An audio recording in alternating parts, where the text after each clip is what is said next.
Hey y'all, it's John, and while you're starting your saving, investing, budgeting journey, at some point you're going to wonder, well, I'm at age X, how much should I have saved?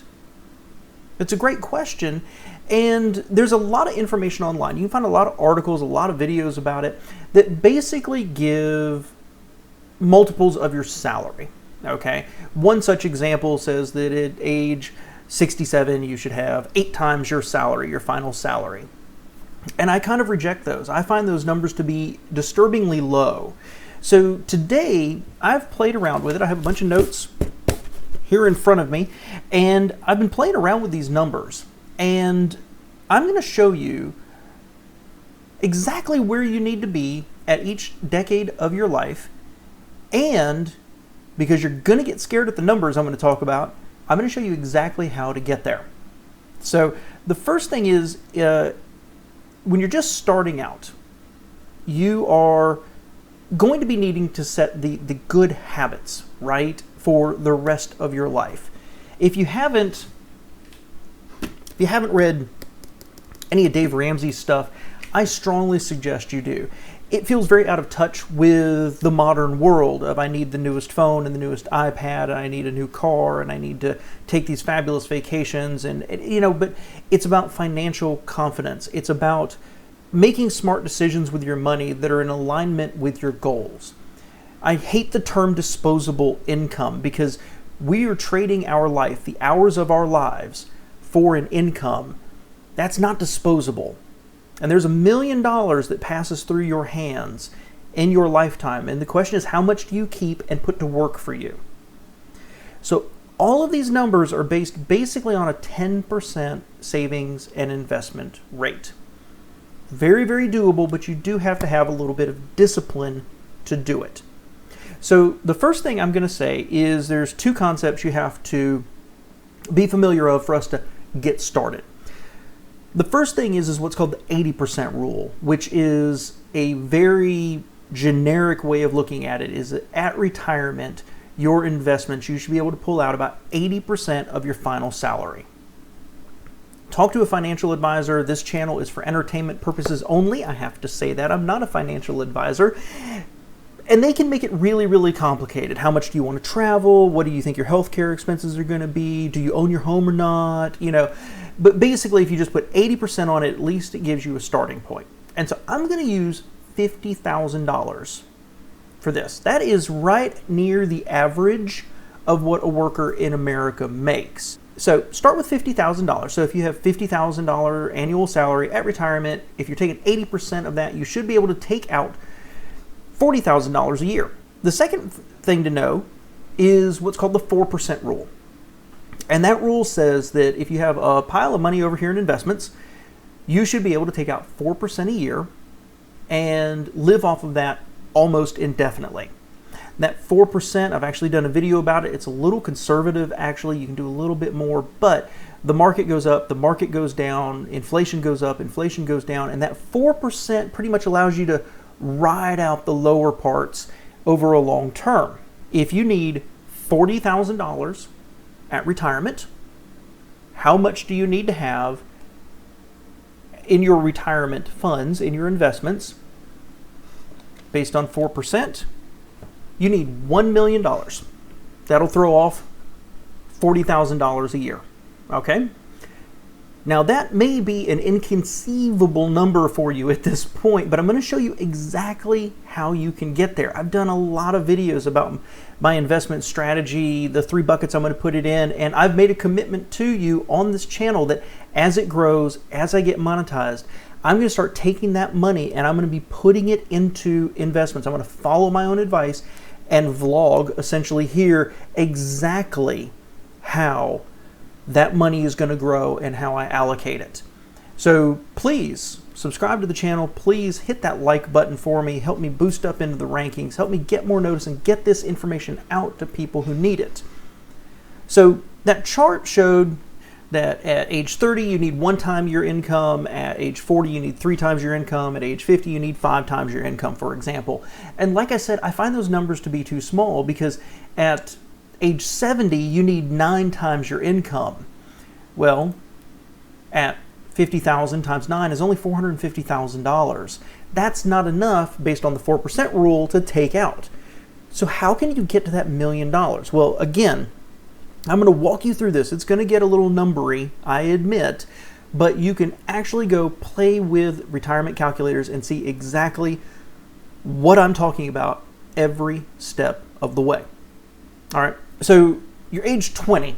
You've got your first job, and what I've done is made assumption that at age 20 you're making 20,000, at 30, at 40, at 50 you're making 10,000 every year. And I'm not assuming, because I got to keep it somewhat simple, guys, okay? At age 20 to 30 you're making 20,000, and at 30 it jumps to 30, and at 40 it jumps to 40,000, at 50 it jumps to 50,000, and it stays at 50,000 because we're trying to prove this 50,000 number and see how this actually works. Does that make sense? So this is neglecting raises, job changes, and everything else. And everything is based on saving 10% of your salary. That's it. All right? That's entirely doable. One more caveat I'll say here real quick is I'm going to use saving, investment, and retirement. I'm going to use those terms kind of interchangeably. I want to stress, don't stick something in a savings account and think this is going to work. My savings account pays like 0.1%, something like that. I'm talking about investments in individual stocks like you can get with Webull. I use Webull. Go on there. When you deposit your first $100, you get 2 free stocks. It's like free money, guys. I'm talking about exchange trade funds, mutual funds, index funds through Vanguard, Schwab, Fidelity, places like that. And I'm talking also about any retirement plan you have with your employer. And those are tax advantage, so they're even more powerful when you get to retirement. But basically, you're looking for 10% minimum every single year that you're setting aside. So, that being said, at age 20, your 20s, you are going to be making $20,000 a year.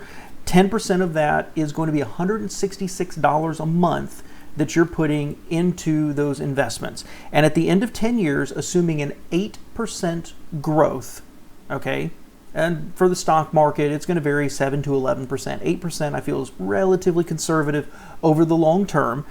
You will have invested and grown $30,793. It's 1.5 times your salary. So these calculators, these online blocks that show you need 1 time your salary, that's actually too little. But then at age 30, you're going to jump up to $30,000. Now you're going to be able to set aside $250 every single month, and at the end of that decade, you're going to have $114,000. You're still a long way away from your $1 million goal, but hey, it's starting to look a little bit better, and that's 3.8 times your salary. So at 40, you're going to jump up to $40,000, $333 a month. At the end of that decade, $315,234, which is 7.88. So almost 8 times your salary are now in your investments working for you. Jump up again at 50, you go to $50,000. You're going to put in that $417 a month now. At the end of that, when you reach 60, you're going to have $776,503. It's 15 times your salary. But you're still not at retirement. Retirement, to take full retirement from Social Security, you're going to have to go to 67, and that's what I've done here. So at 67, 7 more years, don't have an increase in your salary, you're still putting in that $417 a month. At age 67, you'll have $1,403,941, more than 20 times your salary, and more than that $40,000 a month that you want to take out at your 4%. So lots of numbers there, guys, but it boils down to this.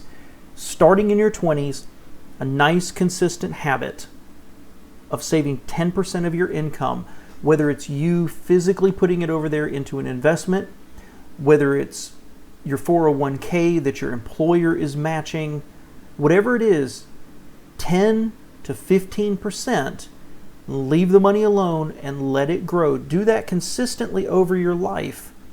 And you will reach a point, assuming the entire financial world does not collapse, you'll reach a point where you can withdraw more than 80% of your final salary. Let's put it that way. And again, I've played with this. I played with higher numbers, and it still works. The numbers are big. The numbers are scary, right? You know, if you're making $100,000 a year, 20 times that looks like a much, much bigger number. Well, it's 2 million. That's inconceivable to most of us who are, you know, trying to not buy Starbucks so we have $5 to invest. But it's completely doable. I say on this channel many times, it's just math. And that if you have discipline and time on your hands, time on your side, you can build up staggering amounts of wealth to carry you through retirement, a life of abundance, and possibly pass on to your children, to charities. It's entirely doable, guys, and I want you to believe that. So you know what? This is, again, it's kind of taking a sledgehammer to a nail to get these numbers, but you've got to start somewhere. If you have any questions, let me know. I'd love to know your thoughts, but thanks very much here.